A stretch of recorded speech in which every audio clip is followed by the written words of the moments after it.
these were previously stained and coated with glossy finishes. So basic tip for painting over any stained surfaces, you need to make sure you dull the surfaces so that the primer or stain would stick better.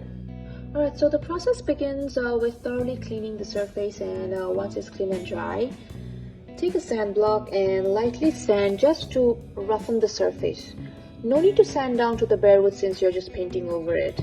But if let's say I'm painting my kitchen cabinet, then there will be a lot more sanding, which I'll cover it in the process of kitchen transformation later.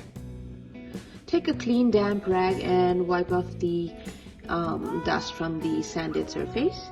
Next is to degloss the surface. I use this sander deglosser. Basically, you just pour it into a clean rag and rub it into the surface in a circular motion. Let that dry too. To fill up the nail holes, I use the plastic wood filler. So you just apply it generously and let it dry and sand it afterwards. Just using a sand block would be fine to get a smooth finish. You'll come to realize that painting is the last process, and mostly it's all about prepping and cleaning. So anytime you sand or before you prime and paint, just clean the surface because you don't want any unwanted stuffs mixing with your paint. Next step is priming the surface. Tip off the edges where you don't want the paint with the painter's tape. I used Kilt's primer for the project. So you start off with priming the edges first with a brush and just smooth it out with a roller to get the smooth edges. Okay, I'm back at the fireplace trim. Basic tip, don't start priming or painting from the middle section. Always start from one end to the next and work in sections if large area needs to be covered. So when you're using a brush, don't wait to prime the whole surface and then use a roller, because you'll not be able to smooth those brush marks as the primer or paint dries quickly. We are coating in layers, about 2 coats of primer and 2 coats of paint, or depending on the quality of paint, might just need a single coat. But regardless, you will not get the full coverage with just the first coat of primer.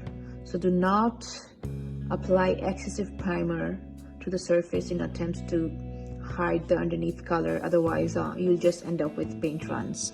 After the primer dries, before you apply the second coat, lightly sand and wipe it off with a clean rag.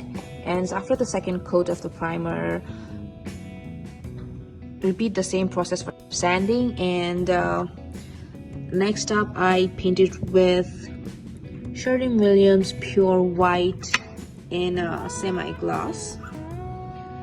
So it's the same process, paint it and then sand in between, just a light sanding if you're applying second coat of paint.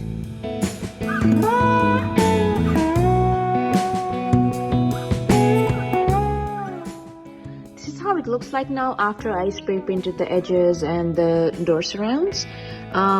These were painted, about a year and a half or 2 ago, and I would say these are holding up pretty well, except for a few minor, touch-ups here and there, like here and here. For touch-up, just spray a little paint in the cap.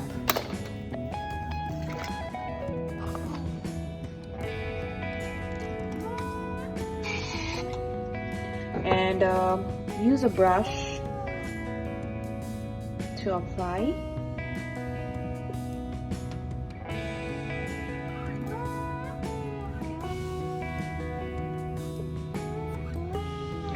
Let it dry and recoat if needed.